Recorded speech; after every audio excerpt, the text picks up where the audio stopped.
Sir কি খাবেন choice করছেন? আপনি আমার জন্য একটা সেট মেনু নিয়ে আসেন। Okay sir.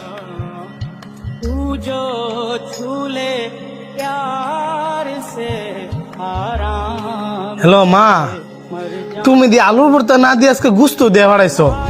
তুমি জানো না তোমার হাতের আলুর ভর্তা আর ডাল যে আমার বেশি পছন্দ। আচ্ছা আজকে আমি খাইয়ে নিতেছি, আর কোন দিন গুলো মিস করো না। আলুর ভর্তা আর ডাউল, কতদিন মার হাতের রান্না খাই না।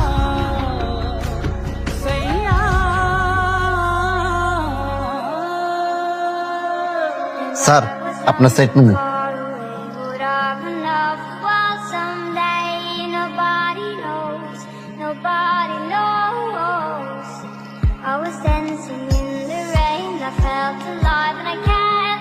স্যার কোনো সমস্যা? আপনি যে খাইতেছেন না আর বারবার আমার দিকে তাকাইতেছেন।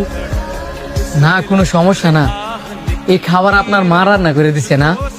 জি ভাই, আমার মাই প্রতিদিন রান্না করে দেয়। আমি আবার আমার মায়ের হাতে রান্না ছাড়া খাইতে পারি না। কি ব্যাপার ভাই, আপনার চোখে পানি কিনলে গা? না তেমন কিছু না, কিন্তু আপনি অনেক ভাগ্যবান, এমনও মার হাতে রান্না করা খাবার খাইতে পারতেছে। কেন আপনার মাকে গ্রামের বাড়িতে, তাহলে শহর হলে বলেন, তাহলে তো মার হাতে রান্না করা খাবার খাইতে পারবেন। গ্রামে থাকলে তো কবেই শহর নিতাম। আমার মা এই পৃথিবীতেই নাই।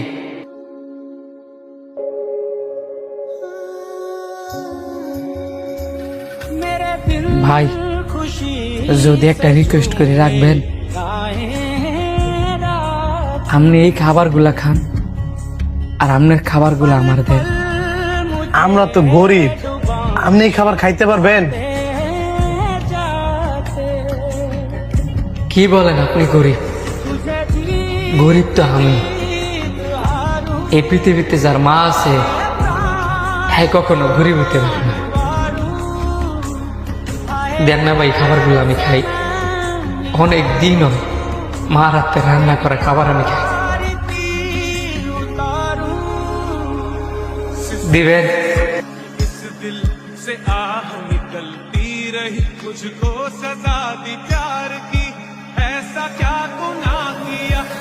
আপনি আমার ভাই ডাকছেন না, আর ভাই কি বাইরে না করতে পারে? নেন ভাই, মন বইরা খান।